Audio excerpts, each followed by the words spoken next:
ইরানের বিরুদ্ধে পারমাণবিক অস্ত্র তৈরির উপাদান ইউরেনিয়ামের উৎপাদন সক্ষমতা বৃদ্ধির অভিযোগ এনেছে আন্তর্জাতিক পরমাণু শক্তি সংস্থা আইএইএ।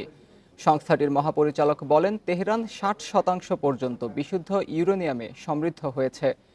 ইউরেনিয়াম সমৃদ্ধকরণের এমন উদ্যোগে ইরান শিগগিরই আরও 4টি পারমাণবিক অস্ত্র তৈরি করতে পারবে।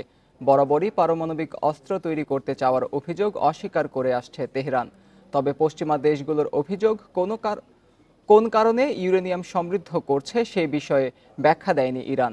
তাদের দাবি, পারমাণবিক অস্ত্র তৈরি করা ছাড়া কোনো দেশ এ ধরনের ইউরেনিয়াম সমৃদ্ধ করে না। এদিকে 5% বিশুদ্ধ ইউরেনিয়াম সংগ্রহের কথা স্বীকার করেছে ইরান।